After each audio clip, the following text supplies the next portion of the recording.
मेरठ से सांसद राजेंद्र अग्रवाल जी हमारे साथ बातचीत के लिए मौजूद है। सर, अगर बात करें तो मुख्तार अंसारी और उनके परिजनों के खिलाफ आज ईडी की कार्यवाही हो रही है। दिल्ली में सांसद अफजाल अंसारी घर पे भी छापेमारी चल रही है, किस तरीके से आप? नहीं, ये जो परिवार है मुख्तार अंसारी, अफजाल अंसारी, ये उत्तर प्रदेश का बड़ा कुख्यात माफिया परिवार है, अपराध में लिप्त परिवार है। सब जानते हैं इस बात को। मुख्तार अंसारी साहब की राजनीति को भी सब लोगों ने देखा है और राजनीतिक दृष्टि से समाजवादी पार्टी ने इनको संरक्षण दिया और समाजवादी पार्टी प्रारंभ से ही अपराधी व्यक्तियों की एक स्वाभाविक पार्टी रही है, तो उसमें इनको संरक्षण हुआ। बाद में बसपा ने भी इनको आशीर्वाद अपना दिया। तो जो भी है, लेकिन इनका जो रिकॉर्ड है वो यही है, अपहरण है, लूट है, कब्जे हैं। तो बहुत स्वाभाविक है कि इनके खिलाफ ये कार्रवाई होती। माननीय योगी जी, हम सब लोग जानते हैं, पूरे प्रदेश ने, देश ने देखा है कि इन विषयों को लेकर के जीरो टॉलरेंस के साथ वो कार्रवाई करते हैं। अपने पहले कार्यकाल के अंदर भी उन्होंने किया। और मैं तो मेरठ से आता हूँ, सोतीगंज का विषय बड़ा प्रसिद्ध है इस दृष्टि से। तो उसी जीरो टॉलरेंस की नीति के अनुसार अपराधियों से मुक्त उत्तर प्रदेश हो, ये कार्रवाई हो रही है। चूंकि अगर बात करें तो ईडी की कार्रवाई को लेकर विपक्ष तमाम तरीके से प्रश्न भी उठाता रहा है, सुप्रीम कोर्ट तक गया। सुप्रीम कोर्ट से ईडी को जो शक्तियां मिली हैं उस पर रोक नहीं लगी, इसके बावजूद लगातार ईडी की कार्रवाई पर विपक्ष सवाल उठाता रहा है। देखिए, जिन लोगों का न्याय पर भरोसा नहीं है और ख़ास तौर से जो लोग अपराध में लिप्त हैं, वो इस प्रकार के सवाल खड़े करते हैं। उनको लगता है कि उनको कोई भी छेड़ता है तो वो गलत करता है।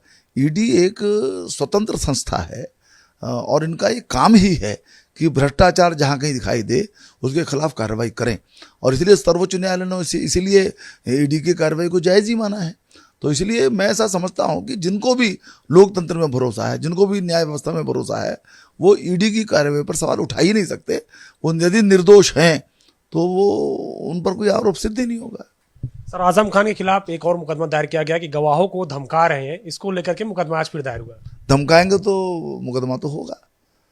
यानी आजम खान साहब ऐसे नेता हैं जिन्होंने रामपुर को अपनी जागीर समझ लिया था।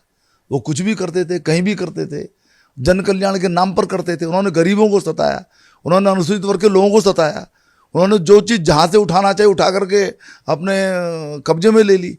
तो लोग बड़े त्रस्त रहते थे। मैं तो रामपुर, मेरा बहुत आना जाना हुआ है, मैं उन बातों को जानता हूँ। लोग शिकायत करने मेरे पास भी आते थे।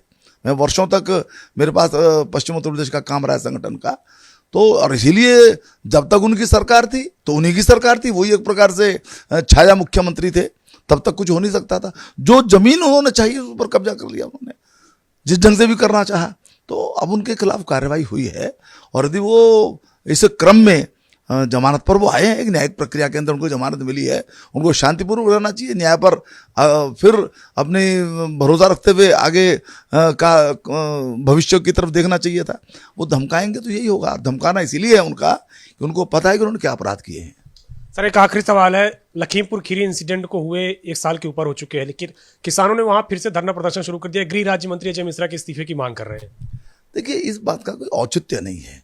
अजय मिश्रा जी की कोई उसमें संलिप्तता नहीं है और जो उनके पुत्र के बारे में जो कुछ भी कार्रवाई चल रही है, और किसी प्रकार का भी, जैसे कई बार वो कहते थे साहब वो प्रभावित करेंगे, कोई प्रभावित तो किया नहीं। गृह राज्य मंत्री है, इसके पश्चात भी जो कानून के अंतर्गत जो भी होना है वो हो रहा है, उनके बेटे को राहत नहीं मिल रही है। तो मैं समझता हूँ कि किसान यूनियन का भी जो रिकॉर्ड है वो न्यायिक व्यवस्था के ऊपर विश्वास करने का रिकॉर्ड नहीं है।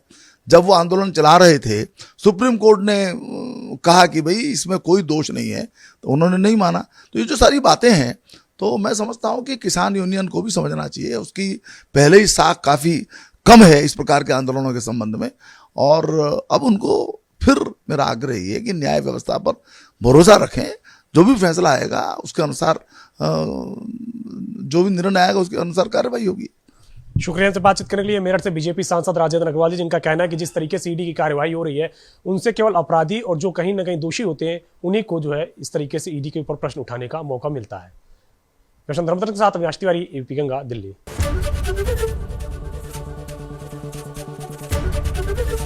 एबीपी गंगा, खबर आपकी, जुबान आपकी।